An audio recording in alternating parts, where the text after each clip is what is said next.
collectors, and welcome to another Bossk Bounty video. And in this video we're going to be taking a look at the Star Wars The Vintage Collection HK-87 Assassin Droid from the Ahsoka series. Now, if me saying that sounds a little bit like deja vu, you'll be absolutely right, because we've had one of these droids in the line already from the Ahsoka series. However, it is a different paint scheme, and this one is actually titled Arcana in brackets in the name pill, where the other one isn't. I will be comparing the two later on in the video, but let's just take a look at the card back of this version first of all. And there we have the card back, and I do quite like the image there with the droid. Now, they have done what they've done with the previous version in that they photoshopped the background of him, although this one looks more in scene, because I'm pretty sure the fight that these guys had with Ahsoka was kind of in that environment there. You know, it's Arcana at the end of the day in the background. And I've got to say, these are the droids that I really remember the most from the show. The previous version, the all red version, I kind of can't remember that one being in the show, if I'm honest. So this is the one that I always kind of wanted from that show, and he looks pretty cool in the bubble. He's looking a little bit plain and missing some paint applications, which we'll get into in a second, but he is VC330 in the line, and as we know with these Vintage Collection card backs, you get a picture of what you're buying on the back with the loose figure, Vintage Collection logo, Disney and Hasbro at the bottom. And that's all I've really got to say about this particular card back. Let's open it up and check out the figure. Alright then, so here is the HK-87 Assassin Droid out of the packaging, and in the main I think he looks pretty cool. There's obviously some things that I'm going to be talking about which I don't like and I think they could have improved on.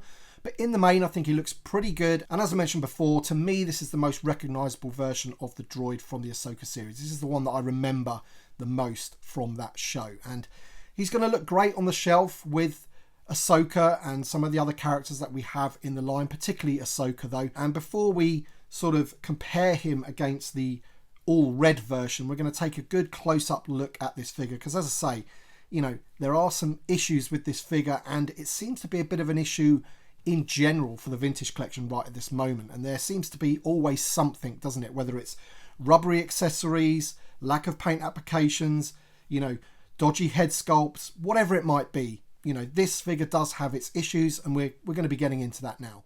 Now, my first issue is with the accessory. You only get the one accessory. You get one of these staffs. You don't get the blaster like you do with the red version of the figure. And to me, it wouldn't really hurt Hasbro if you'd given us some like electro effects for the ends of these. The card back itself has the character using one of these, and it has those like electro things at the end. So why aren't they included? We used to get them. We used to get them with the Purge Trooper and things like that. So that's my first complaint. Also, there's no paint applications on this whatsoever. It is just a grey piece of plastic, and as I said, we're missing the blaster. I'm not too sure if those versions had the blaster, but still, with the previous version, we got a blaster. Moving on to the figure itself, my main criticism about this is the lack of paint applications. If you saw them in the show and also on the card back, they do have a fair amount of weathering, and they even have sculpted in the battle damage on his body here, but they haven't bothered to paint it at all. We have one little piece of silver paint application on his chest. Apart from that, I'm pretty sure this figure is actually cast in the colours of the plastic, so they're not even painted at all. You know, so the body is cast in that sort of tan colour, and the legs are cast in this kind of like maroon colour. The only real paint applications on the figure are on the head, which I'm not too sure if you can see because of the light, but he does have a red visor, and there are some small silver paint applications on parts of that head as well. But apart from that, that is about it. He has a soft goods cape, which is pretty cool. And as I said, in terms of the sculpt and everything, it looks like it should in the show. You know, this from the source material, it looks great. And as I said, it's going to look great with some of the other figures that we have in the line. I just feel that a lot of the figures in the Vintage Collection these days are just lacking in any type of paint application. You know, would it really have hurt to put some of the silver marks on his torso there where they've actually sculpted in the battle damage? It just looks a bit plain to me, that's all. But apart from that, he looks pretty good. Now let's just quickly compare him against the previous version. Alright then, so here we have both versions side by side, and you can actually see on this one here, we do have some paint applications on the torso. He's got the battle damage. He also has this little piece here painted. This little square here on the figure should be painted. This bit on its belly should be painted, and of course all of the battle damage should be painted as well. So as I said before, this figure is just lacking in any paint applications whatsoever, apart from 3 little silver dots just there on the torso. Now to me that isn't really good enough. This is a vintage collection figure. It's supposed to be you know, an adult collectible toy if you like, and detail is everything, and for me this figure now just looks a little bit plain.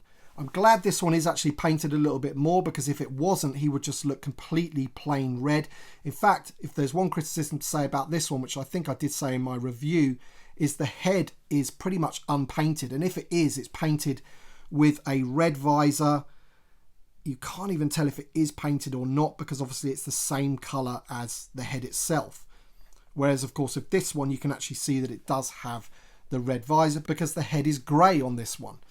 But I don't think there's any excuse really for not putting the paint applications on the torso. After all, this is sharing the tooling for this one. So they've already paid for the tooling when they released this one. So this is just essentially a reuse, and in my opinion, they should have painted it. Now, in terms of the articulation, he is going to be just the same as this one, which I did go through in the review when I reviewed that red one there, but I will just go through it ever so quickly for you. So the head is on the barbell, which is great.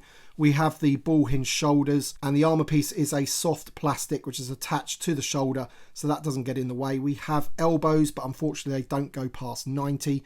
We do have hinges at the wrist. We have the torso ball joint there, which is great, and a waist swivel, which is always good to see. We have the barbell hips, but unfortunately they are a little bit restricted because of his armor there, so you can't go too far out with the splits. You can move it around a little bit more and get a little bit more, but not too much, not like a normal human figure anyway. And then he has the knee joints. Unfortunately, they don't go past 90 either. And then he has the rocker ankles as well. And to be honest, the legs are a little bit spindly. They are a little bit thin, and the feet are very small. So to get this guy to stand is a bit of a mission, but it can be done. There's his soft goods cape.